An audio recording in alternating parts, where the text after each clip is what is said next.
Friends, இன்றைய பதிவில் என்ன பார்க்க போகிறோம் அப்படின்னு பார்த்தோன்னா, தற்கால தமிழ்நாடு வரலாறு வெங்கடேசன் எழுதிய புக்கு வந்து நம்ம சீரிஸ் பார்த்துட்டு இருக்கோம். அதன் பிரகாரம் இப்போ வந்து நீதி கட்சி அது பார்க்க போகிறோம். 1916 1920 வரைக்கும் நீதி கட்சி வருங்கால திராவிட இயக்கத்துக்கான தத்துவார்த்த அடித்தள கட்டுமானத்தை அமைத்து கொடுத்தது அப்படின்னு யார் சொல்லியிருக்காங்க? ஆர் கண்ணன்.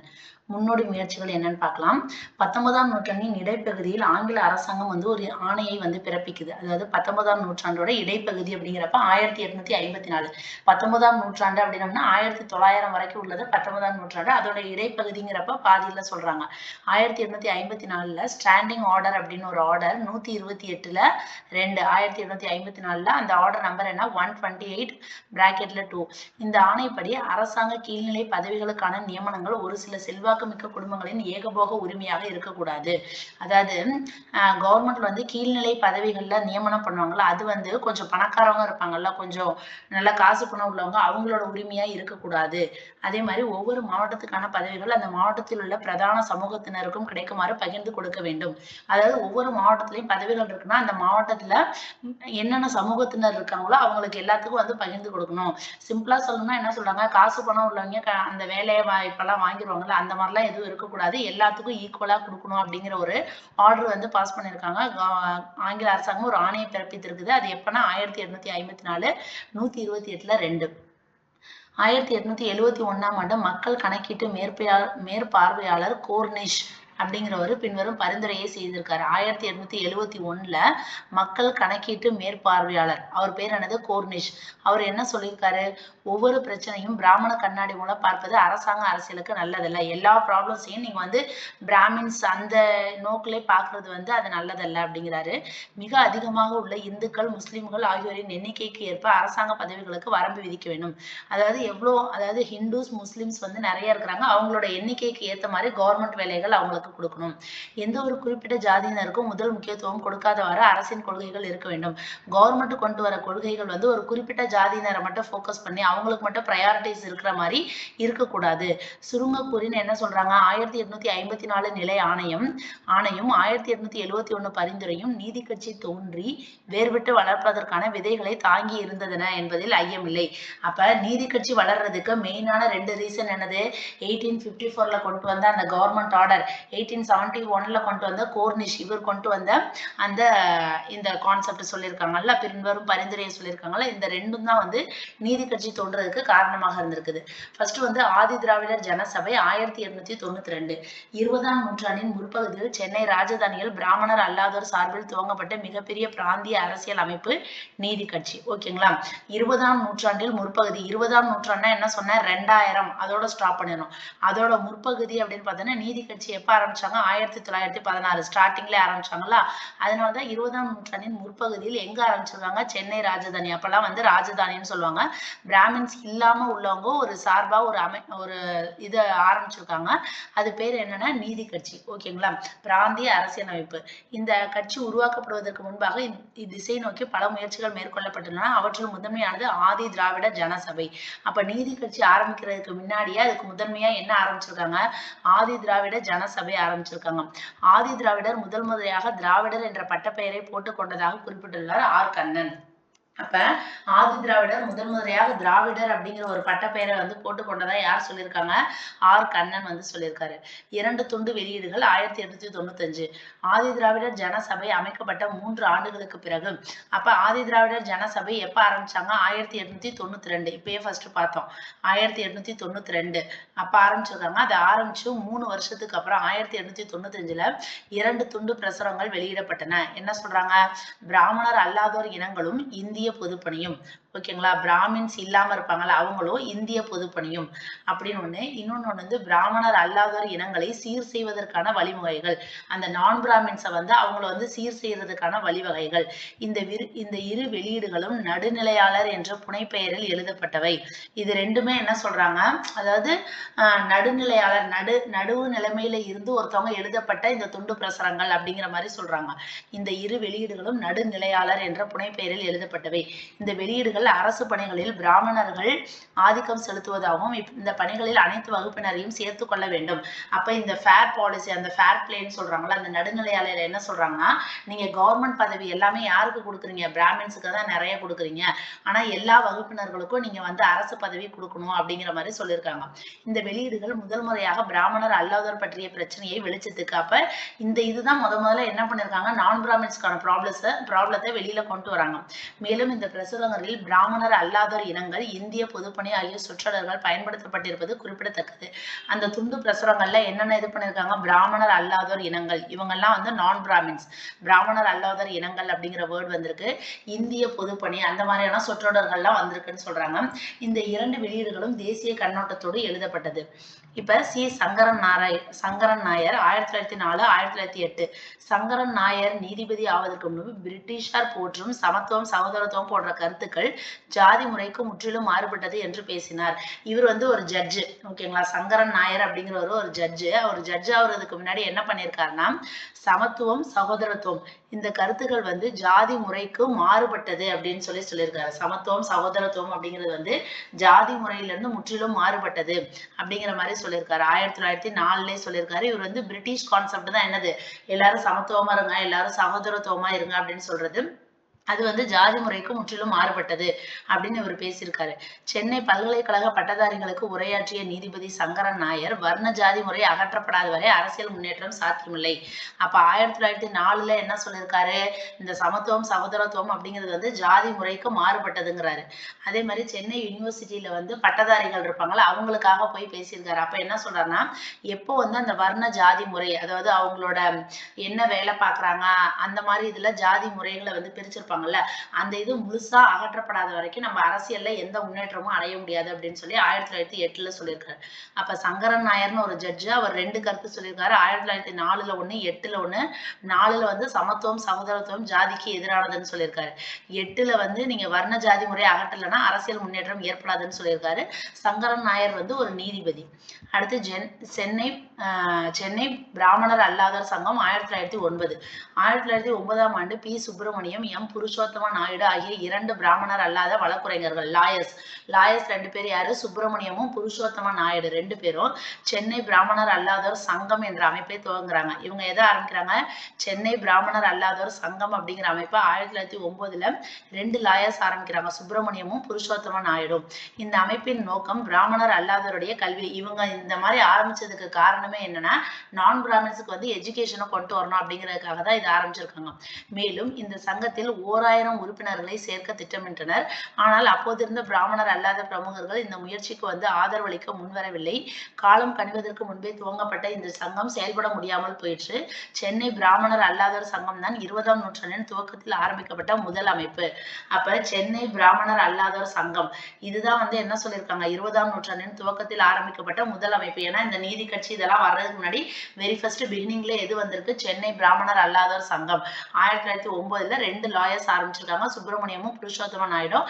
ஆனா இது ஒரு ஃபுல்லா நடைபெறாம முடிஞ்சிருச்சு, ஓகேங்களா. அதனால இதை மட்டும் பார்த்து வச்சுக்கோங்க.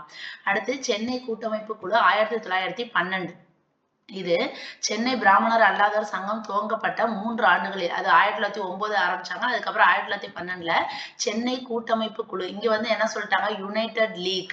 இதுக்கு முன்னாடி என்ன இருந்துச்சு, மெட்ராஸ் நான் பிராமின் அசோசியேஷன் சங்கம்னு மட்டும் இருந்துச்சு, நான் பிராமின். இங்க என்ன பண்ணிட்டாங்க, சென்னை கூட்டமைப்பு குழு, மெட்ராஸ் யுனைடெட் லீக் 1912 ஆரம்பிச்சிருக்காங்க. இந்த குழு எதுக்குன்னா, பிராமணர் அல்லாத அரசாங்க அலுவலர்களால் ஆரம்பிக்கப்பட்டது. அது நான் பிராமின்ஸ் கவர்மெண்ட் வேலையில இருப்பாங்கல்ல, அவங்க ஆரம்பிச்சது.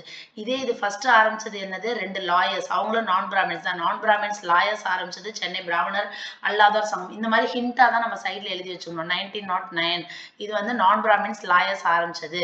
இதே இது 1912 அப்படிங்கிறது நான் பிராமின்ஸ் கவர்மெண்ட் ஆபீசர்ஸ் ஆரம்பிச்சது, ஓகேங்களா. அரசாங்க நிர்வாகத்தில் பிராமணர் ஆதிக்கத்தால் பெரிதும் பாதிக்கப்பட்ட சரவண பிள்ளை, வீராசாமி நாயுடு, துரைசாமி நாயுடு போன்றோர் இந்த குழு தோன்ற மூல காரணமாக இருந்திருக்காங்க.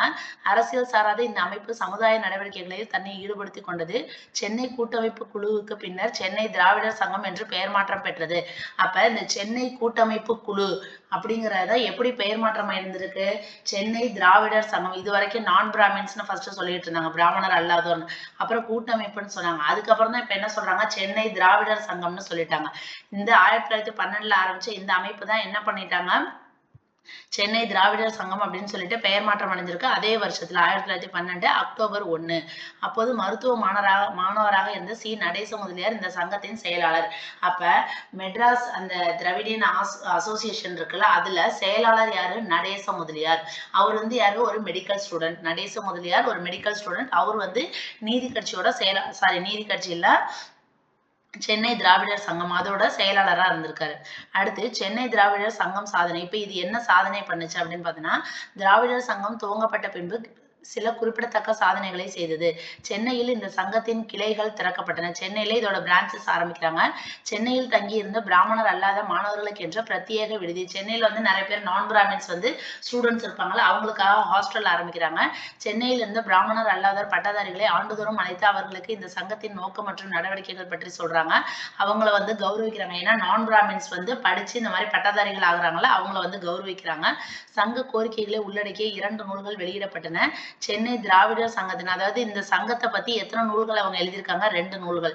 சென்னை திராவிடர் சங்கத்தின் நடவடிக்கைகள் படித்த பிராமணர் அல்லாதோரிடையே விழிப்புணர்வை ஏற்படுத்தியது. அது மட்டுமல்ல, வெளி மாவட்டங்களிலிருந்தும் சென்னையில் பல இடர்பாடுகளுக்கு இடையே கல்வி பயின்று வந்த பிராமணர் அல்லாத மாணவர்களுக்கென தனியாக ஒரு விடுதியை துவக்கியது. சமுதாய மாற்றத்துக்கான அடிப்படை முக்கியத்துவம். அப்ப இதோட மெயின் சங்க சாதனையே என்னது, அந்த நான் பிராமின் ஸ்டூடெண்ட்ஸ் படிக்கிறதுக்கு ஹாஸ்டல் ஆரம்பிச்சிருக்காங்க. அந்த நான் பிராமின்ஸுக்கான நிறைய பிரான்ச்சஸ் வந்து சென்னையில ஆரம்பிச்சிருக்காங்க. அந்த நான் பிராமின்ஸ் பட்டதாரிகளை வந்து இவங்க வந்து கூப்பிட்டு கௌரவிக்கிறாங்க. 2 நூல்கள் வந்து எழுதியிருக்கிறாங்க. சங்கத்தோட கொள்கைகள் என்ன, கோரிக்கைகள் என்ன அப்படிங்கிற மாதிரி. ஓகேங்களா. அடுத்து வந்து ராயல் கமிஷன் 1912. அதே சமயத்திலே தான் எப்ப நம்ம இதுக்கு முன்னாடி பார்த்தோம்னா சென்னை திராவிடர் சங்கமும் 1912, அதே சமயத்துல ராயல் கமிஷன் 1912. 1912ஆம் ஆண்டு அரசாங்க பணிகளுக்கான ராயல் கமிஷன் அமைக்கப்பட்டது. அப்ப அந்த அரசாங்க பணிகளுக்கு தானே நம்ம இப்போ வந்து எங்களுக்கு நான் பிராமின்ஸுக்கும் கொடுங்க அப்படின்னு சொல்லி கேட்கறாங்க. அப்ப 1912ல அதுக்குன்னு சொல்லி ஒரு கமிஷன் வந்து போடுறாங்க. அதுக்கு பேர் வந்து ராயல் கமிஷன். அப்போது சென்னை சட்டமன்ற உறுப்பினராக இருந்த தியாகராய செட்டி அந்த கமிஷனை சந்தித்து மாகாண அரசாங்க பதவிகள் பிராமணர்கள் ஆக்கிரமித்துக் கொண்டிருக்கிறார்கள் என்பதை புள்ளி விவரத்தோட விளக்குறாரு. அதாவது ராயல் கமிஷன் வந்து இதை பத்தி வந்து என்ன ஏதுன்னு கணக்கு பாக்குறதுக்கு அவங்க வராங்க. அப்போ வந்து சென்னையோட சட்டமன்ற உறுப்பினரா இருந்தவர் யாரு, தியாகராய செட்டி. அவர் வந்து இந்த கமிஷனை போய் மீட் பண்ணி என்ன சொல்றாருன்னா, இந்த மாகாணத்துல, அதாவது சென்னை மாகாணத்துல கவர்மெண்ட் பதவிகள் எல்லாமே பிராமின்ஸ் தான் ஆக்கிரமிச்சுட்டு இருக்காங்க அப்படின்னு சொல்லிட்டு அவர்கிட்ட உள்ள அந்த ஸ்டாட்டிக்ஸ் கணக்கு வச்சிருப்பாங்களா, அதை வச்சு சொல்றாங்க. கமிஷன் வந்து 42 சாட்சிகளை விசாரிக்கிறது. இவங்க சொல்றதை வச்சு இந்த கமிஷன் என்ன பண்ணுது, 42 பேர்த்த வந்து விசாரணை பண்ணுது.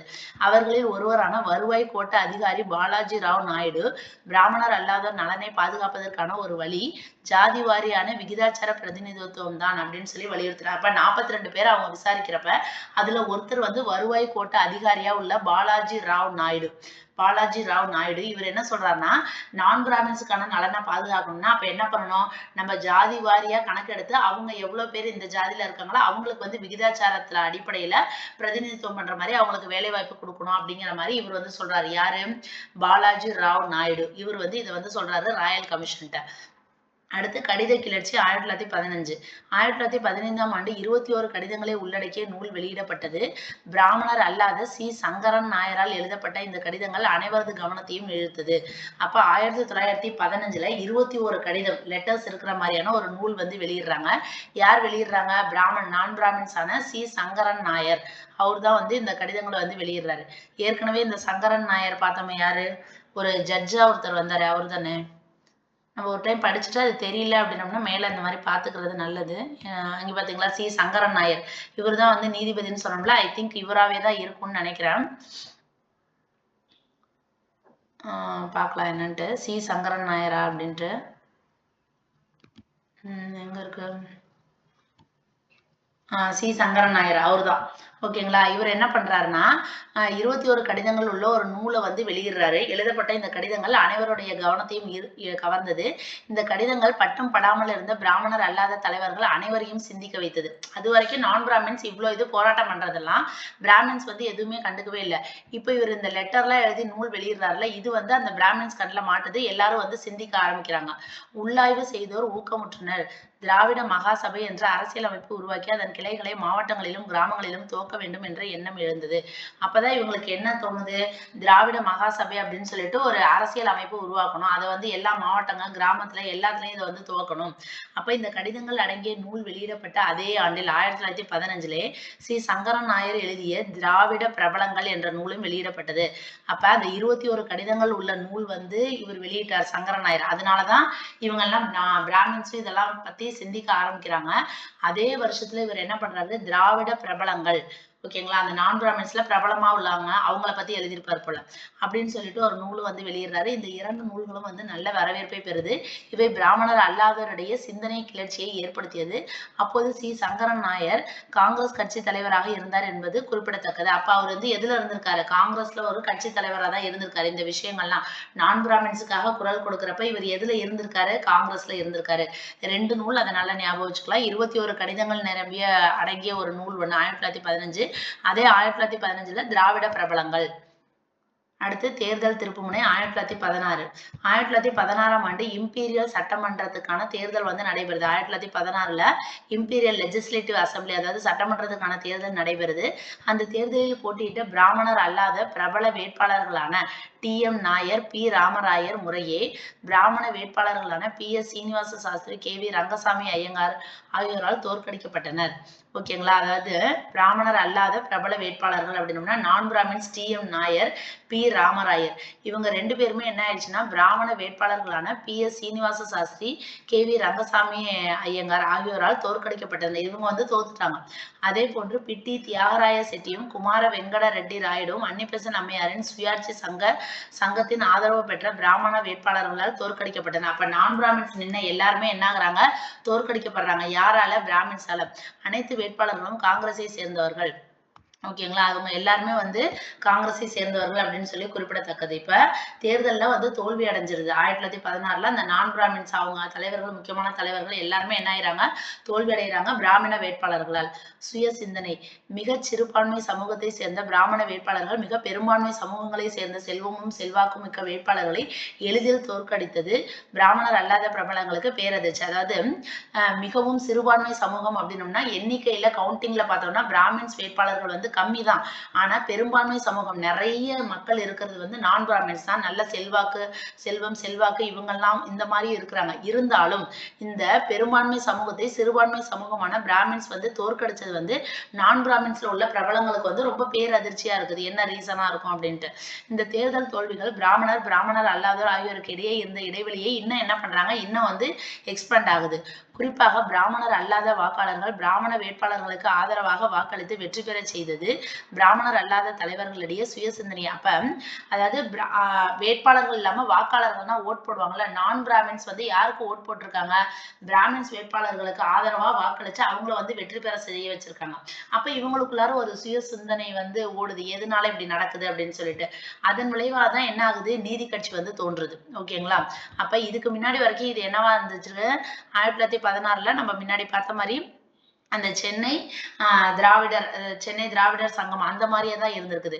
இப்ப இந்த மாதிரிலாம் எலெக்ஷன்ல வந்து தோத்து போனதுக்கு அப்புறமேல தான் இவங்க என்ன ஆகுது, நீதி கட்சியோட தோற்றம் 1916. இம்பீரியல் சட்டமன்ற தேர்தலில் தோல்வியை தழுவிய பிட்டி தியாகராய செட்டியும் எம் நாயரும் அவர்களுடைய ஆதரவாளர்களுடன் 1916 நவம்பர் 20 சென்னை விக்டோரியா பொது மண்டபத்தில் கூடிய வரலாற்று முக்கியத்துவம் உடைய 2 முடிவுகளை எடுக்கிறாங்க. அப்ப இந்த எலெக்ஷன்ல இவங்க தோத்துட்டாங்க.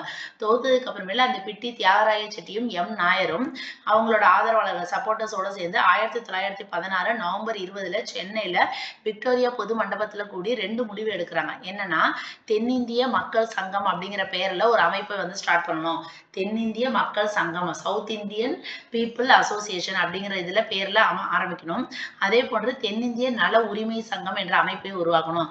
தென்னிந்திய மக்கள் சங்கம் பீப்புள்ஸ் அசோசியேஷன், அதே மாதிரி தென்னிந்திய நல உரிமை சங்கம் லிபரல் ஃபெடரேஷன், ஓகேங்களா, அப்படிங்கிற மாதிரி 2 அமைப்பை வந்து உருவாக்கணும் அப்படின்னு சொல்லி சொல்றாங்க. தென்னிந்திய மக்கள் சங்கம் அப்படிங்கிறது வந்து ஒரு கூட்டு பங்கு கழகத்தை போன்ற வர்த்தக அமைப்பாகும். தென்னிந்திய மக்கள் சங்கம் அப்படிங்கிறது வந்து இது வந்து ஒரு வர்த்தக அமைப்பு போல.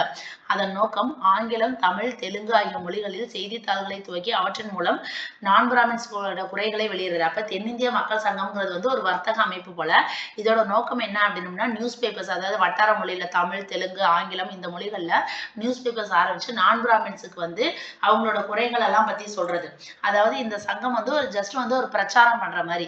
தியாகராய செட்டி தான் வந்து இதனோட செயலாளரா இருந்திருக்காரு. இதோட செயலாளர் தென்னிந்திய மக்கள் சங்கத்தோட செயலாளர் யாரு? தியாகராய செட்டி. இவர் தான் செயலாளரா இருந்திருக்காரு.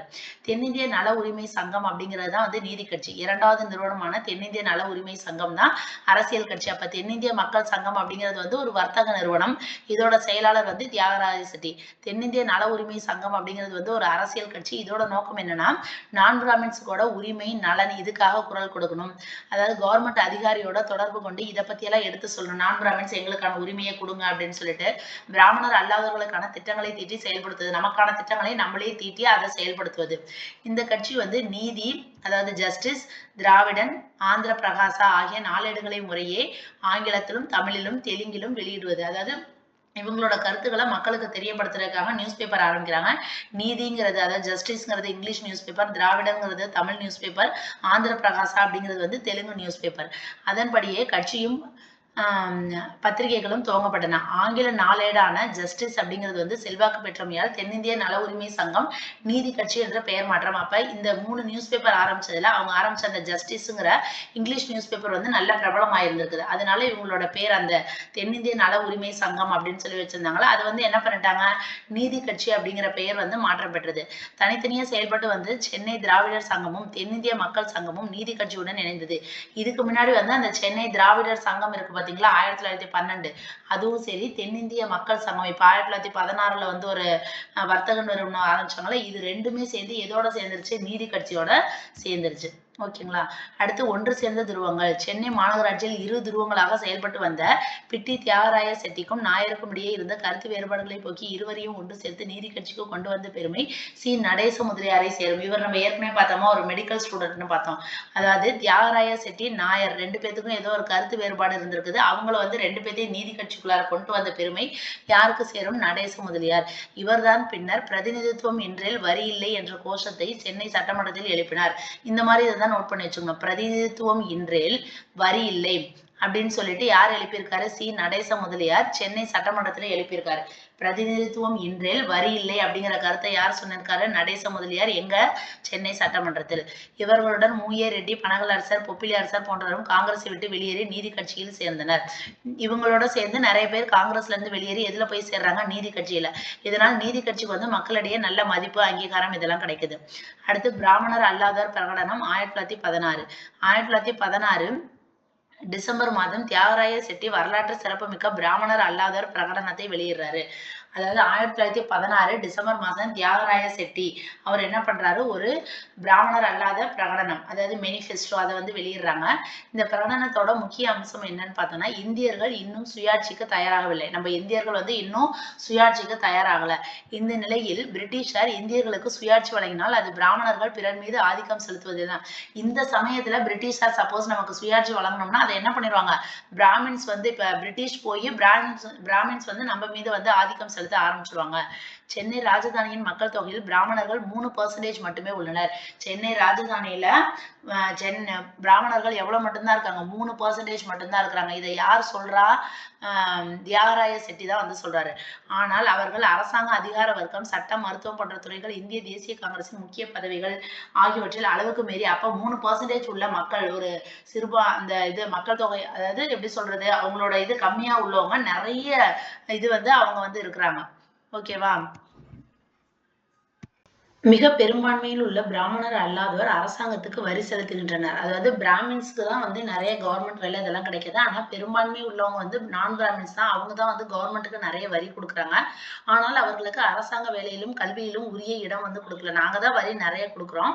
ஆனா எங்களுக்கு அந்த நான் பிராமின்ஸ்க்கு தேவையான அந்த கவர்மெண்ட் வேலையா இருக்கட்டும், இல்ல மற்ற கல்வி இதெல்லாம் எதுவும் வந்து இல்லை அப்படிங்கிற மாதிரி சொல்றாங்க. இந்த நிலை நீடித்தால் பிராமணர்கள் அரசாங்க பணிகள் மற்றும் பிற பிரதிநிதித்துவ அமைப்புகள் அனைத்தையும் ஆக்கிரமித்துக் கொள்வர். இதே நிலை நீடிச்சுச்சு அப்படின்னம்னா ஒன்லி பிராமின்ஸ் மட்டும்தான் கவர்மெண்ட் வேலையில எல்லாரும் இருப்பாங்க அப்படிங்கிற மாதிரி சொல்றாங்க.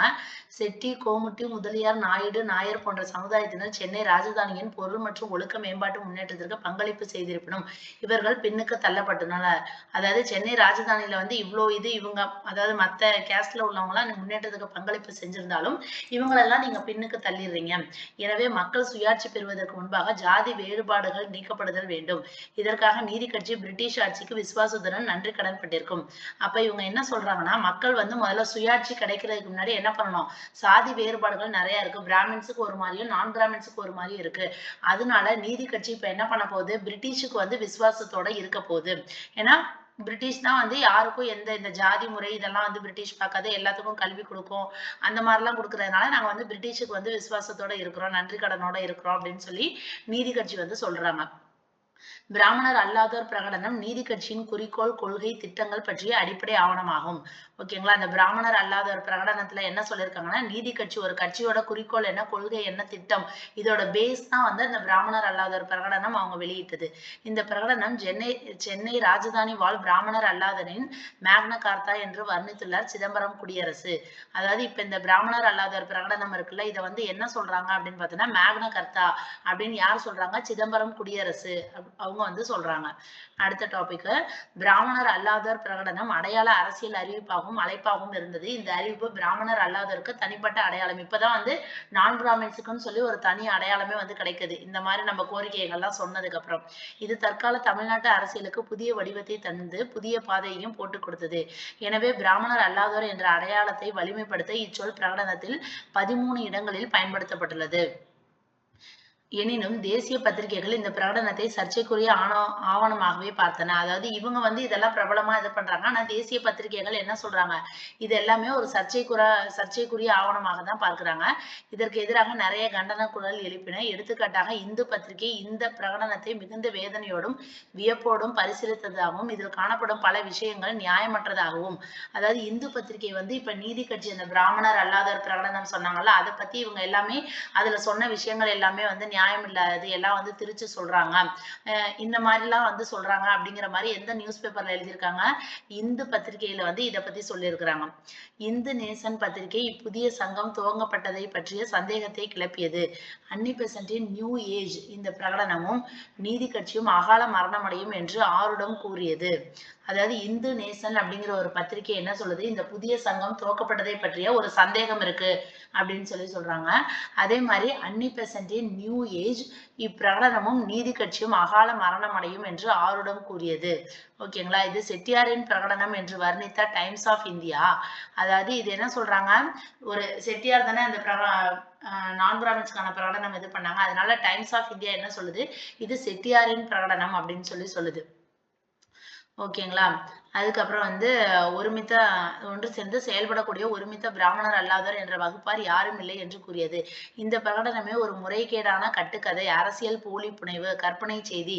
அதாவது அவங்களோட கோரிக்கைகளை எல்லாத்தையும் மற்ற எல்லா நியூஸ் பேப்பர் தேசிய பத்திரிகைகள் எல்லாமே வந்து குறை சொல்றாங்க, இதெல்லாம் சும்மா கற்பனை செய்தி, சும்மா இட்டு கட்டுறாங்க அப்படிங்கிற மாதிரி.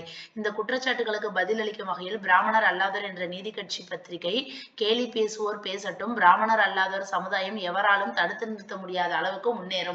அப்ப நான் பிராமின்ஸ் என்ன சொல்றாங்க, நான் பிராமின்ஸுக்கு அந்த நீதி கட்சி பத்திரிகை எல்லாம் இருக்குல்ல, அதுல இவங்க என்ன சொல்றாங்க, நீங்க கேலி பண்றவங்க கிண்டல் பண்றவங்க எல்லாம் பண்ணிட்டு போங்க, எங்களோட சமுதாயம் ஒரு நாள் வந்து யாருமே தடுத்து நிறுத்த முடியாத அளவுக்கு முன்னேறும் அப்படிங்கிற மாதிரி சொல்றாங்க. எனினும் நீதி கட்சியின் எழுச்சி கோப்பையில் எழுந்த புயல் அல்ல என்பதை உணர வைத்தது. நீதி கட்சியோட பத்திரிகைகள் பார்க்கலாம். 1917ஆம் ஆண்டு தென்னிந்திய மக்கள் சங்கம் தனது பங்குகளை, தென்னிந்திய மக்கள் சங்கம்னாலே என்ன சொன்னோம், இது வந்து அந்த வணிகத்துக்காக ஆரம்பிச்சது. தனது பங்குகளை விற்றி மேலும் பணம் திரட்டி 40,000க்கு ஒரு அச்சுக்கூடத்தை வாங்கி நீதி என்ற பெயரில் முதல் இதழை வெளியிட்டது. அப்ப தென்னிந்திய மக்கள் சங்கம் தான் தன்னோட ஷேர் எல்லாத்தையும் வித்து இன்னும் கொஞ்சம் பணம் திரட்டி 40,000 ரூபாய்க்கு என்ன பண்றாங்க, ஒரு அச்சுக்கூடத்தை வாங்குறாங்க. வாங்கி நீதி, அதாவது ஜஸ்டிஸ் அப்படிங்கிற பெயர்ல முதல் இதழை வந்து வெளியிடுறாங்க. எப்ப 1917 பிப்ரவரி 24. 1917 பிப்ரவரி 24. டி.எம். நாயர் இந்த பத்திரிகையில் கௌரவ பதிப்பாளராகவும் எம்.எஸ். பூர்ணலிங்கம் துணை பதிப்பாளராகவும் பொறுப்பேற்கிறாங்க. அதே போன்று பக்தவத்சலம் பிள்ளையை பதிப்பாளராக கொண்ட திராவிடன் என்ற தமிழ் செய்தி பத்திரிகை 1917 ஜூன் மாதம். அப்ப ஜஸ்டிஸ் அப்படிங்கிற இங்கிலீஷ் நியூஸ் பேப்பர் எப்ப ஆரம்பிக்கிறாங்க, 1917 பிப்ரவரி 24. ஓகேங்களா, அதே மாதிரி திராவிடன் அப்படிங்கிறது தமிழ் செய்தி, தமிழ் பத்திரிகை. அந்த பத்திரிகை வந்து யார் பதிப்பாளராக வச்சு ஆரம்பிச்சிருக்காங்க, பக்தவத்சலம் பிள்ளை, அவரை வச்சு திராவிடன் அப்படிங்கிறத வந்து ஆரம்பிச்சிருக்காங்க. இது வந்து 1917 ஜூன் மாசம். ஜஸ்டிஸ் வந்து யாரு, TM நாயர். ஓகேங்களா, TM நாயர்னா வந்து ஜஸ்டிஸ். அதே மாதிரி திராவிடன் அப்படிங்கிறது வந்து பக்தவத்சலம் பிள்ளை. இது 1917 பிப்ரவரி 24, இது 1917 ஜூன் மாசம். AC பார்த்தசாரதி நாயுடு ஆந்திர பிரகாசிகா என்ற தெலுங்கு செய்தி பத்திரிகையை விலைக்கு வாங்கி பதிப்பித்தார். அப்ப ஆந்திர பிரகாசிகா அப்படிங்கிறது வந்து தெலுங்குல வர்றது. அது வந்து யார் இது பண்ணிருக்கா? பார்த்தசாரதி நாயுடு அப்படிங்கிறவங்க வந்திருக்காங்க. நீதி கட்சி 3 பத்திரிகைகள் மூலம் கொள்கைகளையும் திட்டங்களையும் செயல்பாடுகளையும் பரப்பும் பழக்கத்தை ஏற்படுத்தியது. அந்த காலகட்டத்தில் பிராமணர் பத்திரிகைகளை எதிர்த்து நிற்பது என்பது நினைத்து பார்க்க முடியாதது. எடுத்துக்காட்டாக திவான் பகதூர் கருணாகர மேனன் நீதி, அதாவது அந்த ஜஸ்டிஸ்ங்கிற ஆங்கில பத்திரிகை ஆசிரியராக இருக்க ஒப்புதல் கொடுத்தார். அதாவது என்ன சொல்றாங்க அப்படின்னு பார்த்தோன்னா, அந்த காலகட்டத்தில் பிராமணர் பத்திரிகைகளை எதிர்த்து நிற்பது, அதாவது பிராமின்ஸ் பத்திரிகை இருக்குங்கல்ல, அவங்களோட பத்திரிகையை வந்து எதிர்த்து வேறொரு பத்திரிகை வந்து நிக்கிறது வந்து ஒரு நினைத்து பார்க்க முடியாது. எடுத்துக்காட்டாக என்ன சொல்றாங்க, திவான் பகதூர் கருணாகர மேனன் அப்படிங்கிறவர் வந்து ஜஸ்டிஸ் அப்படிங்கிற ஆங்கில பத்திரிகை ஆசிரியராக இருக்க ஒப்புதல் வந்து கொடுக்குறாரு. ஆனால் அன்னி பெசன்ட், CP ராமசாமி ஐயர், கேசவ பிள்ளை ஆகியோரின் பேச்சை கேட்டு கடைசி நேரத்தில் ஆசிரியர் பொறுப்பேற்க மறுத்துவிட்டார். ஓகேங்களா, ஃபர்ஸ்ட் வந்து இவர் வந்து இதோட ஆங்கில பத்திரிகை ஆசிரியரா இருக்கிறேன்னு சொல்லிட்டு வராரு. யாரு? திவான் பகதூர் கருணாகர மேனன் அப்படிங்கிறவர். அதுக்கப்புறம் வந்து இந்த அன்னி பெசன்ட், ராமசாமி, கேசவ பிள்ளை இவங்களோட பேச்சை கேட்டுட்டு அவர் என்ன பண்ணிட்டாரு, அதுல ஆசிரியரா வர முடியாது அப்படின்னு சொல்லிட்டாரு. அடுத்து பிராமணர் அல்லாதோர் மாநாடு 1917. நீதி கட்சியோட கொள்கைகள். நீதி கட்சி துவங்கப்பட்டு பிராமணர் அல்லாதோர் பிரகடனம் வெளியிடப்பட்ட பின்பு முதல் பிராமணர் அல்லாதோர் மாநாடு எங்க நடைபெறுதுன்னு பார்த்தோம்னா 1917 ஆகஸ்ட் 19 கோயம்புத்தூரில் ரமராயனின் தலைமையில் நடைபெற்றது. அப்ப ஃபர்ஸ்ட் பிராமணர் அல்லாதோர் மாநாடு எங்க நடைபெறுது? 1917 ஆகஸ்ட் 19 கோயம்புத்தூர்ல ரமராயன்கர் அவரோட தலைமையில நடைபெறுது. இந்த மாநாட்டில் நீதி கட்சியின் நோக்கம், இலக்கங்கள் இதெல்லாம் தெளிவுபடுத்துறாங்க. தென்னிந்தியாவில் உள்ள அனைத்து சமுதாயங்களின் கல்வி, பொருளாதார, சமூக ஒழுக்க நிலைகளை வந்து மேம்படுத்தணும். சவுத் இந்தியா சைட்ல உள்ள எல்லா சமுதாயத்தோட எஜுகேஷனா இருக்கட்டும், எக்கனாமி, அவங்களோட ஒழுக்கம், சோசியல் எக்கனாமி எல்லாத்தையும் வந்து மேம்படுத்தணும். பிராமணர் அல்லாதோரின் எண்ணங்களையும் எதிர்பார்ப்புகளையும் ஆங்கில அரசு, நம்மளோட எண்ணங்கள் எதிர்பார்ப்புகள் என்ன இருக்கோ அதை பிரிட்டிஷ் கவர்மெண்ட்டை எடுத்துரைக்கணும். பொதுக்கூட்டங்கள், பிரசுரங்கள் மூலம் கட்சி கொள்கைகளையும் செயல் திட்டங்களையும் பற்றி பிரச்சாரம் செய்யணும். இந்த கொள்கைகளை வந்து மக்களிடம் கொண்டு செல்வதற்காக 1917 ஆண்டு இறுதிக்குள் கோயம்புத்தூர், சேலம், திருநெல்வேலி, பிக்காவளி, புலிவெண்டியா, பெசவெடா ஆகிய நகரங்களில் மாநாடுகள் நடத்தப்பட்டன. அதாவது இந்த கொள்கைகள் எல்லா மக்களுக்கும் கொண்டு போகணும் அப்படிங்கிறதுக்காக 1917 என்ன பண்றாங்க, நிறைய நகரத்தை வந்து சூஸ் பண்ணி அந்த நகரத்துல எல்லாம் வந்து இவங்க வந்து என்ன பண்றாங்க, மாநாடுகள் நடத்துறாங்க. நம்ம ஃபர்ஸ்ட் மாநாடு மட்டும் ஞாபகம் வச்சுக்கலாம், கோயம்புத்தூர். ஓகேங்களா, அதுக்கப்புறம் இம்மாநாடுகள் நீதி கட்சி நிலை பெற்று விட்டது என்பதை உறுதிப்படுத்திவிட்டன. ஒரே ஆண்டில் 1917 6 வட்டார மாநாடுகளை நடத்திய பின் முதல் மாநில மாநாடு 1917 டிசம்பர் 28, 29 தேதிகளில் சென்னை வெலிங்டன் திரையரங்கில் நடைபெற்றது. அதாவது 6 மாநாடுகள் வந்து என்ன பண்றாங்க, 6 வட்டார மாநாடுகள் வந்து நடத்துறாங்க. ஒரே வருஷத்துல 1917 6 வட்டார மாநாடுகள் நடத்திட்டு முதல் மாநில மாநாடு. இதுக்கு முன்னாடி இந்த கோயம்புத்தூருக்கு என்ன சொன்னோம், முதல் பிராமணர் அல்லாதோர் மாநாடு ஒரு சிட்டியில சூஸ் பண்ணி கோயம்புத்தூர்ல வந்து இது பண்றாங்க. அதுக்கப்புறம் வந்து 6 வட்டார மாநாடுகள் நடத்தினதுக்கு அப்புறம் முதல் மாநில மாநாடு எப்ப நடைபெறுது, 1917 டிசம்பர் 28, 29 அந்த வருஷம் லாஸ்ட்ல சென்னை வெலிங்டன் அப்படிங்கிற திரையரங்குல நடைபெறுது. அந்த மாநாட்டில் துவக்க கல்வி, விவசாய கல்வி, தொழிற்கல்வி, பொது நிறுவனங்கள், அரசாங்க பணி, உள்ளாட்சி அமைப்புகள், அறக்கட்டளை அமைப்புகள், சமூக சமய முன்னேற்றம், தற்காப்பு இயக்கம், அரசியல் சீர்திருத்தம், வகுப்புவாரி பிரதிநிதித்துவம், லட்சிய கனவுகள் இதை பற்றி எல்லாம் வந்து பரிசீலிக்கிறாங்க. இப்ப அரசியல் போர் துவங்கி விட்டது, ஓயாது உழையுங்கள், வெற்றி நோக்கி நடைபோடுங்கள், உங்களுடைய சமுதாயம், அதாவது உங்களோட உரிமைகளை நீங்க வந்து உடனடியாக ஏற்றுக்கொள்ளப்படாமல் போகலாம், ஆனால் வருங்கால சமுதாயம் இவற்றை, அதாவது நமக்கு வந்து நம்ம இப்ப போராடுறதுக்கான உரிமைகள் எதுவும் கிடைக்காம இருக்கலாம், ஆனா நமக்கு பின்னாடி வர்ற நம்மளோட சந்ததிகளுக்கு அது வந்து கண்டிப்பா ஹெல்ப்ஃபுல்லா இருக்கும். அதனால நீங்க வந்து உங்களோட உரிமைகளுக்காக போராடுங்க அப்படிங்கிற மாதிரி சொல்றாங்க. இப்ப அதுக்கடுத்து முதல் 4 மாநாடுகள் பார்க்கலாம். 1916 இருந்து 20 வரைக்கும். நீதி கட்சி துவங்கப்பட்ட பின்பு அந்த கட்சி பல சவால்களை சந்திக்க வேண்டியதாயிற்று. அவற்றில் முதலாவது அறிவிலும் ஆற்றலிலும் அரசாங்க ஆதரவிலும் வலுவாக இருந்த பிராமணர்கள். ஃபர்ஸ்ட் பாயிண்ட் என்னது, எல்லாத்துலயும் ரொம்ப ஸ்ட்ராங்கா உள்ள, ஆனா எப்படி சொல்றது, கொஞ்சம் பேர் தான் உள்ளவங்க பிராமின்ஸ், அதாவது 3% தான் அப்படிங்கிற மாதிரி கூட ஒரு இடத்துல படிச்சோம். அந்த மாதிரி அவங்க கம்மியான ஆளுங்க தான், ஆனா அவங்க வந்து எல்லாத்துலயுமே ஸ்ட்ராங்கா உள்ளவங்க, அறிவா இருக்கட்டும், ஆற்றலா இருக்கட்டும், அரசாங்க ஆதரவு எல்லாத்துலயும் வலுவா இந்த பிராமின்ஸோட நான் பிராமின்ஸ் மோதுறது தான் வந்து ஃபர்ஸ்ட் சவாலாவே இருந்துச்சு. அன்றைய சென்னையில் 3 வலுவான பிராமணர் கோஷ்டிகள் செயல்பட்டு வந்தன. அப்பயே சென்னையில வந்து 3 வந்து மேஜரான அந்த பிராமின்ஸ்க்குன்னு சொல்லி கோஷ்டிகள் இருக்கு. அது என்னென்னு பார்த்தோம்னா மயிலாப்பூர் குழு ஒண்ணு. இந்த குழுவில் சேத்துப்பட்டு ஐயர்களும் வெம்பாக்கம் ஐயங்கார்களும் இடம்பெற்றிருந்தனர். எக்மோர் குழு. இந்த குழு இந்து பத்திரிகை பதிப்பாளர் கஸ்தூரி ரங்க ஐயங்காரின் தலைமையில் செயல்பட்டுள்ளது. அப்புறம் சேலம் குழு. இது வந்து ராஜகோபாலாச்சாரியும் பிற தேசியவாதிகளும் சேலம் பிரிவின் பிரதான தலைவர்கள். சேலம்னா ராஜகோபாலாச்சாரி, எக்மோர்னா வந்து இந்து பத்திரிகை, மயிலாப்பூர்னா சேத்துப்பட்டு ஐயர்கள். ஓகேங்களா. அடுத்து நீதி கட்சி ஆட்சிக்கு வந்தால் எத்தகைய திட்டங்களை நிறைவேற்றும் என்பதை பற்றி இந்த கோஷ்டிகளுடன் போராட வேண்டியிருந்தது. குறிப்பாக மயிலாப்பூர் எக்மோர் பிராமண கோஷ்டிகள் இனவாரி இடஒதுக்கீட்டு முறையை எதிர்க்க சேலம் குழுவின் தலைவர் ராஜாஜியும் அவரது ஆதரவாளர்களும் காந்தி துவக்கிய ஒத்துழையாமை இயக்கத்தை சென்னை ராஜதானியில் வெற்றிகரமாக செயல்படுத்த வேண்டும் என்பதில் தீவிரமாக இருந்திருக்காங்க. அதாவது இப்ப சென்னையில வந்து 3 முக்கியமா பிராமின்ஸுக்கான இது இருக்குது. அதுல என்னன்னா மயிலாப்பூர், எக்மோர், அப்புறம் சேலம். இப்ப இந்த மயிலாப்பூர், எக்மோர் இவங்க கோஷ்டிகள் மட்டும் என்ன பண்றாங்க அப்படின்னு பார்த்தோம்னா இனவாரி இடஒதுக்கீடு நம்ம கேட்டுட்டு இருக்கோம்ல, அதை வந்து எதிர்க்கிறாங்க. ஆனா சேலம் குழுவுல உள்ள ராஜாஜியும் காந்தி இவங்க எல்லாம் சேர்ந்து என்ன பண்றாங்கன்னா ராஜாஜி என்ன பண்றாங்கன்னா காந்தி அந்த சமயத்துல ஸ்டார்ட் பண்ண ஒத்துழையாமை இயக்கத்தை அதை வந்து வெற்றிகரமா செயல்படுத்துறதுல அதுல வந்து தீவிரமா இருக்காங்க. அப்ப நீதி கட்சி வகுப்புவாரி இடஒதுக்கீட்டு கொள்கையிலும் ஒத்துழையாமை இயக்கத்தை எதிர்ப்பதிலும் பிடிவாதமாக இருந்தது. இப்ப நீதி கட்சி என்ன பண்றாங்க, எங்களுக்கு வகுப்புவாரி இடஒதுக்கீடு வேணும், அதே மாதிரி ஒத்துழையாமை இயக்கத்தை நாங்க எதிர்க்கிறோம். ஏன்னா பிரிட்டிஷுக்கு வந்து சப்போர்ட்டா தான் நீதி கட்சி இருந்துச்சு. ஓகேங்களா. அந்த மாதிரி தானே ஃபர்ஸ்டே நம்ம முன்னாடி பார்த்தோம். இப்ப நீதி கட்சியும் சுயாட்சி இயக்கமும். நீதி கட்சியும் அன்னிபெசன்ட் அம்மையாரின் சுயாட்சி இயக்கமும் ஒரே ஆண்டில் தான் துவங்கப்பட்டது. ரெண்டுமே 1916. அம்மையார் சனாதன இந்து மதத்தின் தீவிர ஆதரவாளர். ஓகேங்களா. இந்து மதத்தின் தீவிர ஆதரவாளர். அவரது இயக்கத்தை தமிழ்நாட்டு பிராமணர்கள் ஆர்வத்தோட வந்து ஆதரிச்சிருக்காங்க. எனவே நீதி கட்சி சுயாட்சி இயக்கத்துக்கு எதிராக, அப்ப இவங்க என்னது, இவங்களும் வந்து பிராமின்ஸ்க்கு சப்போர்ட் பண்றதுனால நீதி கட்சி என்ன பண்றது, அன்னிபெசன்ட் அம்மையார் ஆரம்பிச்ச அந்த சுயாட்சி இயக்கத்துக்கு எதிராக இருக்குது. Doctor T M. நாயர் அன்னிபெசன்ட்டின் பிற்போக்கு மருத்துவ கருத்துக்களை எதிர்த்து வந்தார். டி.எம். நாயர் என்ன பண்றாரு, அன்னிபெசன்ட்டோட அந்த கருத்துக்களை எதிர்த்துட்டு வராங்க. பிராமணர் அல்லாதோர் பிரகடனம் சுயாட்சி இயக்கத்தை கடுமையாக எதிர்த்தது. அதாவது இவங்க 2 பேரும் மோதிக்கிறாங்க. அதே போன்று அன்னிபெசன்ட்டின் நியூ இந்தியா பத்திரிகையும் இந்த பிரகடனத்தை சாடியது. இவங்களும் என்ன பண்றாங்க, இவங்க பங்குக்கு இவங்களோட நியூஸ் பேப்பர் நியூ இந்தியால வந்து அவங்களோட பிரகடனத்தை பத்தி பேசுறது. நீதி கட்சி அன்னிபெசன்ட்டை அயர்லாந்து பிராமணி என்று வர்ணித்தது. அப்ப அன்னிபெசன்ட்டை அயர்லாந்து பிராமணி என்று வர்ணித்தது எந்த கட்சின்னு பார்த்தோம்னா நீதி கட்சி. ஏன்னா இவங்க 2 பேத்துக்கு தான் சண்டை. ஏன்னா நீதி கட்சி நான் பிராமின்ஸ், அன்னிபெசன்ட் வந்து பார்த்தோம்னா பிராமின்ஸ்க்கு சப்போர்ட் பண்றவங்க. ஓகேங்களா. அடுத்து சுயாட்சி என்பது பிராமணர் ஆட்சி என்று விமர்சித்தது திராவிடன் பத்திரிகை. அப்ப திராவிடன் பத்திரிகைன்னா என்னது, நீதி கட்சியோட தான் வந்து திராவிடன் பத்திரிகை, தமிழ் பத்திரிகை. அவங்க என்ன சொல்றாங்க, சுயாட்சி அப்படிங்கிறது யார் ஆரம்பிச்சது, அன்னிபெசன்ட் ஆரம்பிச்சது. அந்த சுயாட்சி அப்படிங்கிறது வந்து பிராமணர் ஆட்சி தான் அப்படின்னு சொல்லி திராவிடன் பத்திரிகை சொல்லுது. நீதி கட்சியின் 3 பத்திரிகைகளிலும் சுயாட்சி இயக்கத்தை எதிர்த்து நிறைய விமர்சன கட்டுரைகள் எழுதுறாங்க. வெள்ளைக்கார பெண்மணியால் துவக்கப்பட்ட சுயாட்சி இயக்கத்தின் எதிர்மறை பயனை பிராமணர்கள் தான் அறுவடை செய்வர் என்பதை நீதி கட்சி பிரச்சாரம் செய்து. இதற்கு எதிராக சுயாட்சி இயக்கத்தின் பிராமண ஆதரவாளர்கள் ஒன்று சேர்ந்து தங்களுக்கு அதிக பிரதிநிதித்துவம் வேண்டும் என்ற கோரிக்கையை பிரிட்டிஷ் வைஸ்ராய்க்கு அனுப்பியதாக குறிப்பிட்டுள்ளார் சிதம்பரம் குடியரசு. அடுத்து வகுப்புவாரி பிரதிநிதித்துவ கோரிக்கை 1917 ஆகஸ்ட் பிரகடனம்.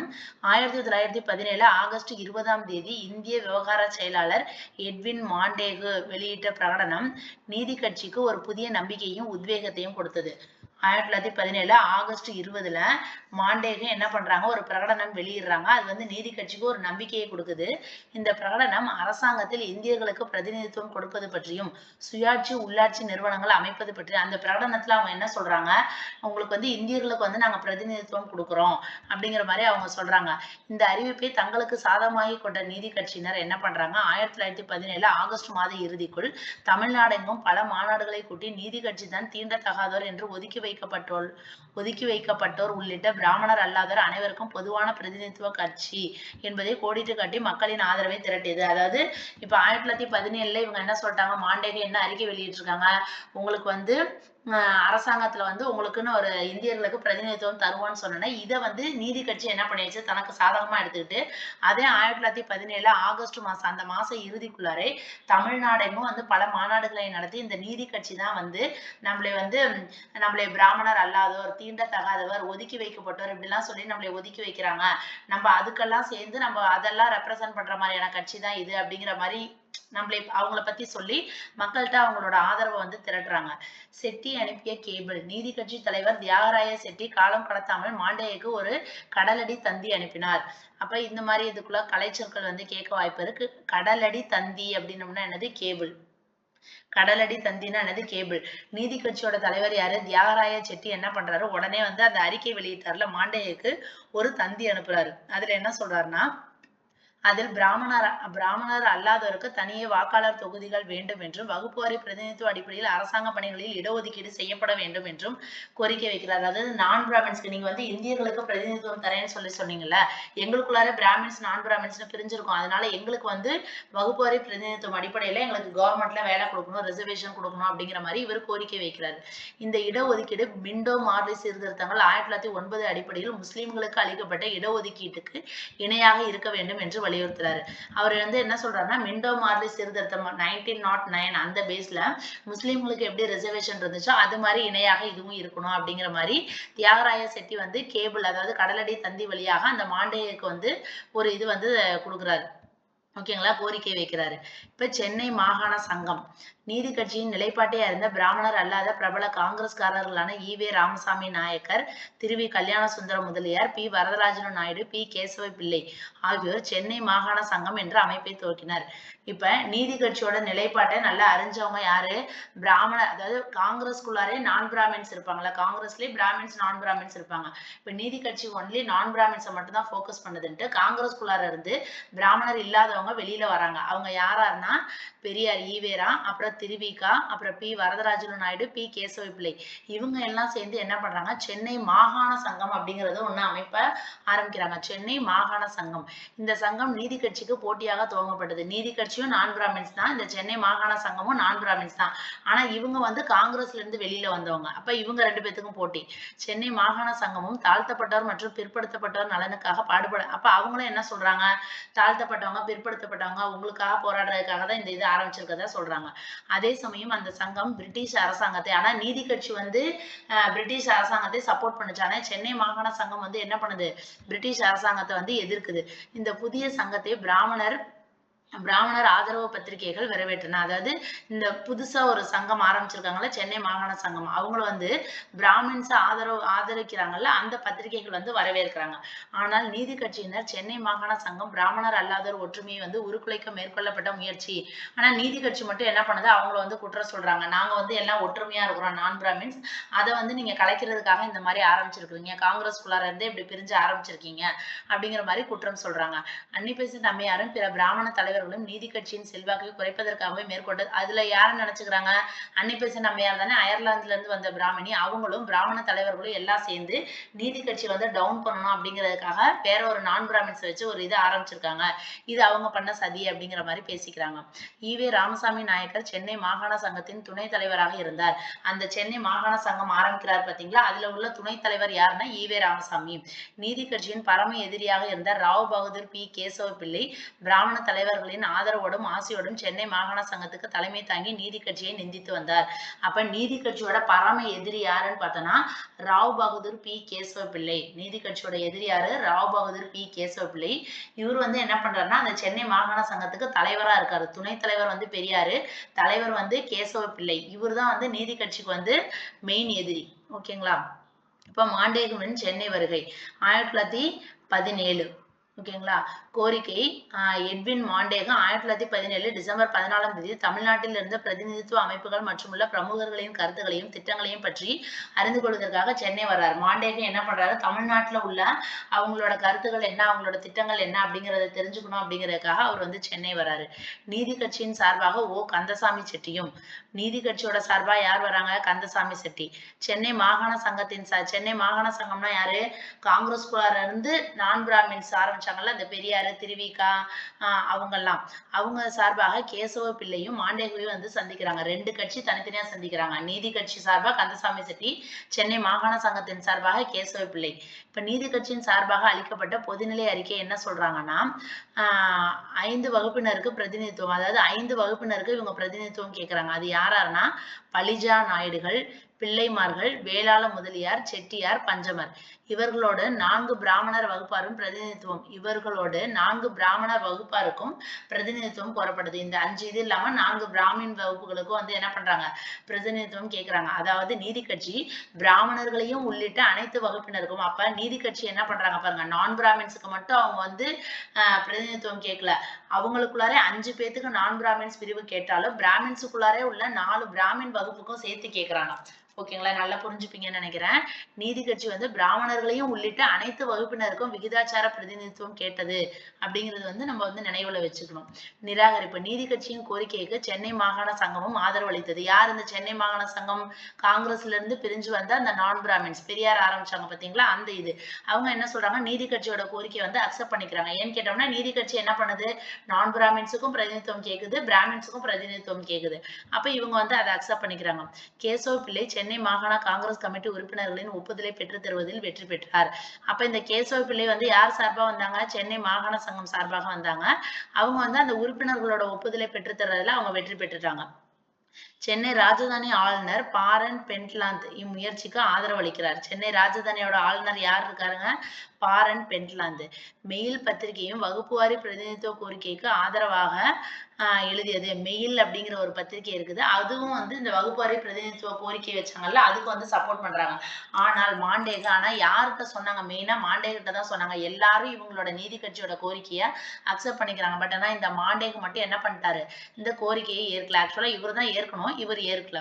1918 ஜூலை 2ஆம் தேதி வெளியிடப்பட்ட இந்திய அரசியலமைப்பு சீர்திருத்தங்களில் இந்த கோரிக்கை இடம்பெறவில்லை. அப்ப 1917 இவர் வந்து அவங்க என்னென்ன கருத்துக்கள் இருக்கு அப்படின்னு சொல்லி கேட்கறதுக்காக வந்தவர், சென்னைக்கு வந்தவர். இவங்க சொன்ன கருத்தெல்லாம் எதுவுமே அக்செப்ட் பண்ணிக்காம 1918 ஜூலை 2ஆம் தேதி வந்து இந்திய அரசியல் அமைப்பை வந்து சீர்திருத்தம் பண்ணி சீர்திருத்தம் இது பண்றாரு. அந்த சீர்திருத்தம்ல நீதி கட்சி சொன்ன கோரிக்கைகள் எதுவுமே இடம்பெறல. அடுத்து லண்டனில் நாயர் 1918 நாயரின் நற்பணி. நீதி கட்சியின் வகுப்புவாரி பிரதிநிதித்துவ கோரிக்கையை மாண்டேகன் நிராகரித்ததால் சோர்வடையாத நீதி கட்சியினர், இருந்தாலும் நீதி கட்சி என்ன ஆகல, டவுன் ஆகாம தஞ்சையில் கூடி விவாதித்து டாக்டர் TM நாயரை லண்டனுக்கு அனுப்புறாங்க. அப்ப இங்க வந்து அவர் தான் வந்து நம்மளை கேட்கல, மாண்டேகன் வந்து நம்ம சொல்றதை கேட்கல. அதனால வந்து தஞ்சையில போய் இவங்க அந்த யாரு நீதி கட்சியில உள்ளவங்க எல்லாம் பேசி டாக்டர் TM நாயரை வந்து லண்டனுக்கு வந்து அனுப்பி வைக்கலாம் அப்படின்னு சொல்லிட்டு நினைக்கிறாங்க. லண்டனுக்கு அனுப்பி இந்த கோரிக்கைகளை வந்து ஆதரவு திரட்டுவதென முடிவு செய்யறாங்க. அதன்படி வந்து என்ன பண்றாரு, லண்டன் வந்து நாயர் அதாவது லண்டனுக்கு போறாரு நாயர் 1918 ஜூன் மாசம். அங்க பல்வேறு கூட்டங்கள்ல கலந்து கொள்றாரு. பத்திரிகைகளுக்கு கட்டுரைகள் எழுதுறாரு. பிரிட்டிஷ் பாராளுமன்ற உறுப்பினர்களிடையே பேசுறாரு. துண்டு பிரசுரங்கள் வெளியிடுறாரு. நாயரின் நடவடிக்கைகளின் விளைவாக பிரிட்டிஷாரிடையே வகுப்புவாரிய பிரதிநிதித்துவம் அவசியம் பற்றி விழிப்புணர்வு ஏற்பட்டது. அப்ப நாயர் வந்து ஒரு பிரதிநிதித்துவம் ஒரு விஷயத்துக்காக அங்க இருந்து நம்ம லண்டன் வரைக்கும் வந்திருக்காங்க அப்படின்னு பார்த்தோம்னா அவங்களோட அவசியம் என்ன அப்படிங்கறத பிரிட்டிஷ் வந்து கொஞ்சம் கொஞ்சமா புரிஞ்சுக்குது. சவுத் பரோ கமிட்டி அப்படின்னம்னா மாண்டேக திட்டத்தின் அடிப்படையில் வாக்குரிமை வரைவு திட்டம் தயாரிப்பதற்காக, அதாவது மாண்டேக திட்டத்தின் அடிப்படையில் வாக்கு இப்ப வந்து எலெக்ஷன் நடத்தணும்னா வாக்குரிமை வேணும்ல, அதாவது ஓட்டு போடணும்ல, அந்த வாக்குரிமை வரைவு திட்டம் அதை தயாரிப்பதற்காக தான் என்ன பண்றாங்க, சவுத் பரோ கமிட்டி அமைக்கப்பட்டது. அப்ப சவுத் பரோ கமிட்டி எதுக்கு அமைக்கப்பட்டதுன்னு பார்த்தோம்னா வாக்குரிமை வரைவு திட்டத்திற்காக, எதுக்கு ஓட் போடுறோம்ல அதுக்கான வரைவு திட்டத்துக்காக தான் இந்த சவுத் பரோ கமிட்டி அது வந்து அமைக்கப்பட்டது. பலதரப்பு மக்களின் கருத்துக்களை கேட்டதற்காக அமைக்கப்பட்ட அந்த கமிட்டி நாயரின் கருத்துக்களையும் கேட்டறிய விரும்புது. எல்லா மக்கள்கிட்டையும் வந்து கருத்து கேட்டுட்டு தான் இதை ஆரம்பிக்கிறாங்க.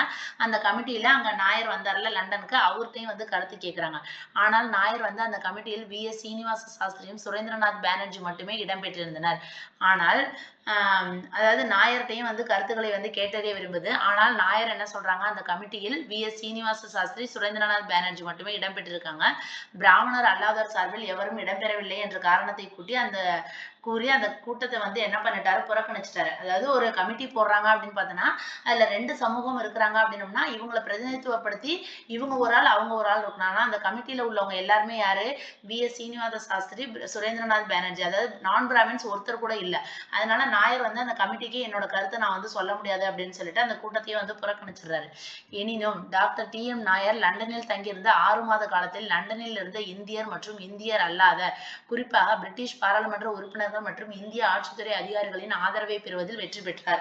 அப்ப இவர் என்ன பண்றாங்க, அந்த வாக்குரிமை கமிட்டி சவுத் பரோ கமிட்டிக்கு எந்த இதுவும் இது பண்ணல, புறக்கணிச்சிட்டாரு.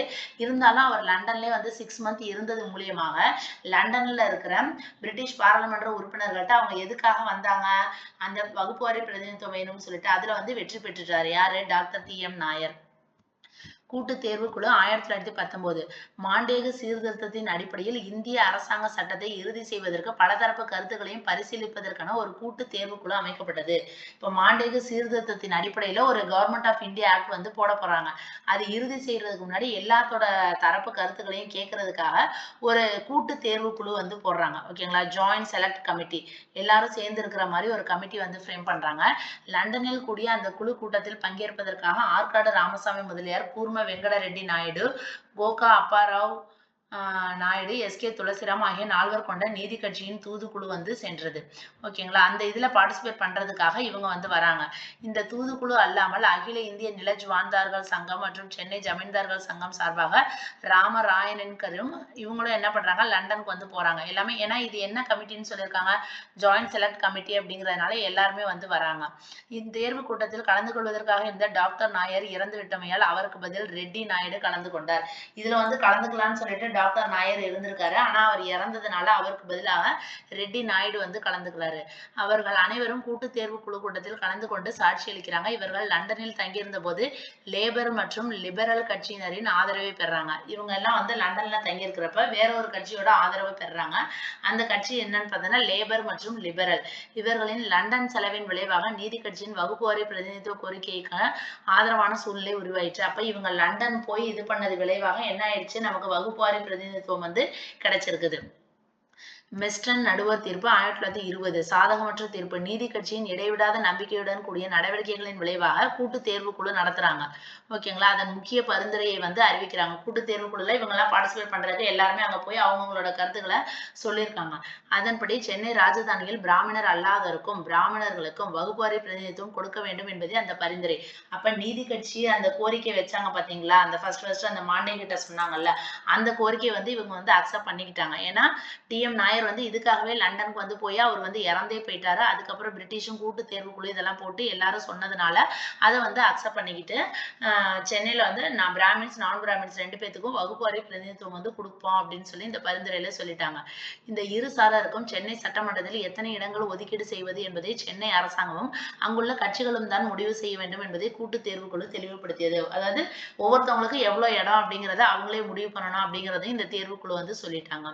சமரச உடன்பாடு. கூட்டு தேர்வுக்குழுவின் பரிந்துரையை பற்றி விவாதிப்பதற்காக சென்னையில் வந்து நீதி கட்சி, காங்கிரஸ், சென்னை மாகாண சங்கம் ஆகிய கட்சிகளிடையே தொடர்ந்து விவாதம். ஏன்னா கூட்டு தேர்வுக்குழுனா 3 பேத்துக்குமே ஒவ்வொருத்தவங்களுக்கும் நீங்க எவ்வளவு சீட்டு வேணும் அப்படின்னு சொல்லி கேட்கிறப்ப கண்டிப்பா 3 பேரும் சேர்ந்து இருந்து நிறைய விவாதங்கள் பேசுறாங்க.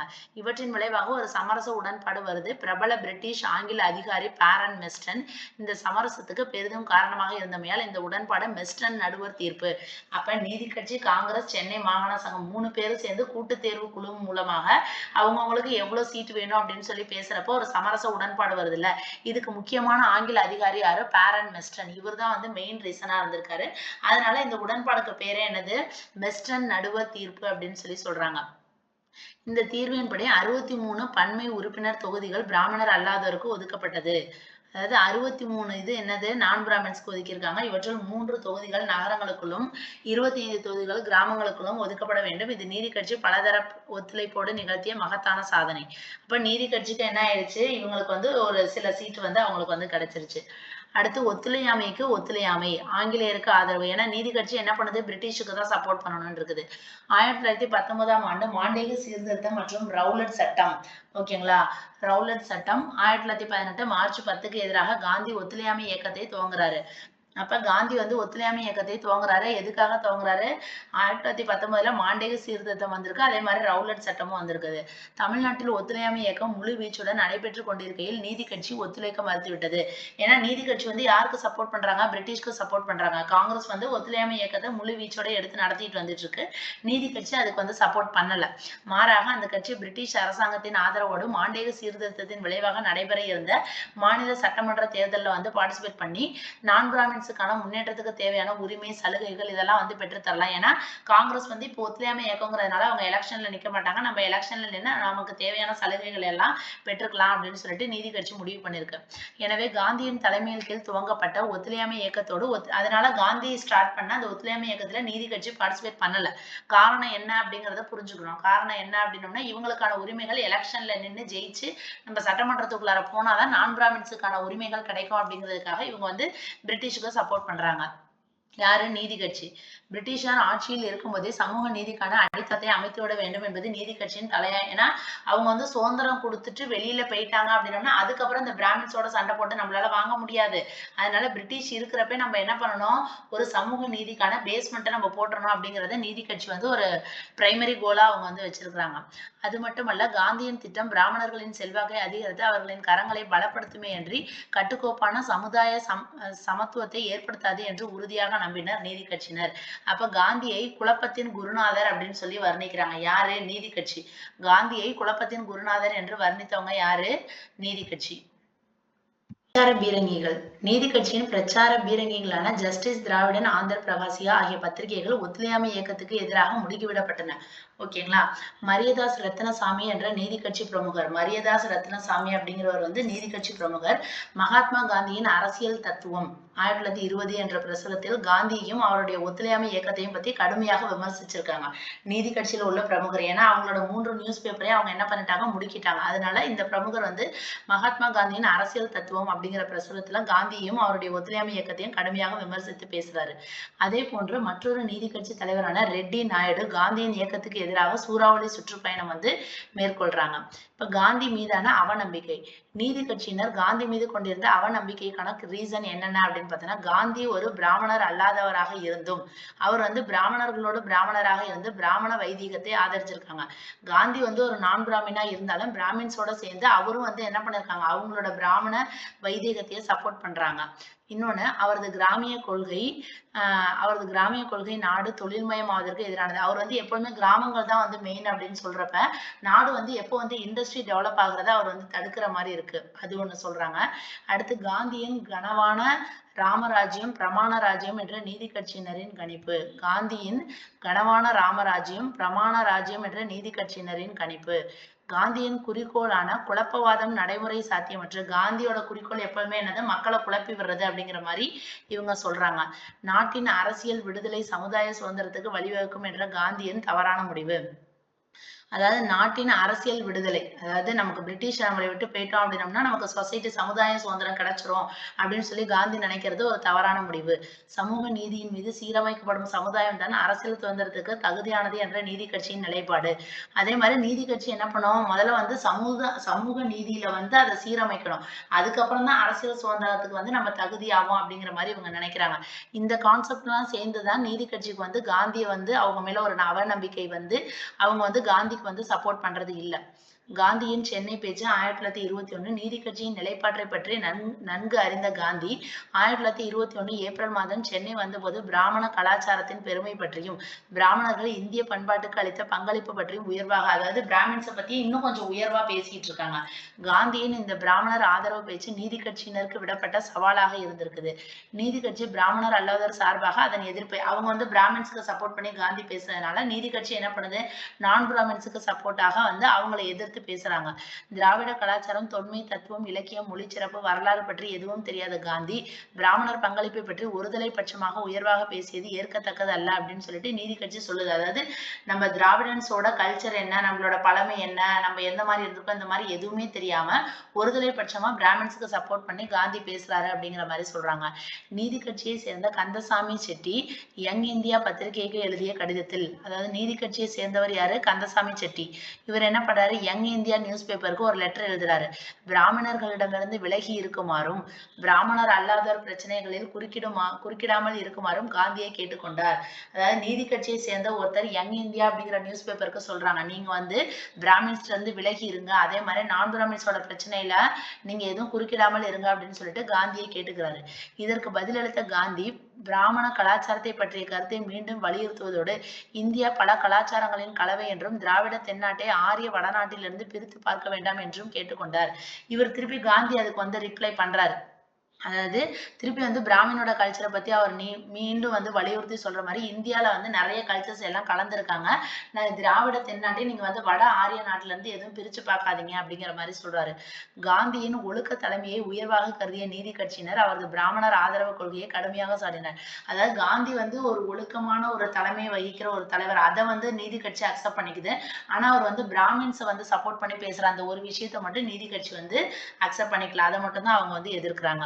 ஓகேங்களா? இது வரைக்கும் வந்து நம்ம நீதி கட்சி இது பார்த்தாச்சு. அதுக்கடுத்து வந்து சாதனையாளர்கள் ஒவ்வொருத்தவங்களை பத்தி இருக்கு. இது வந்து அடுத்த வீடியோல பார்க்கலாம். தேங்க்யூ.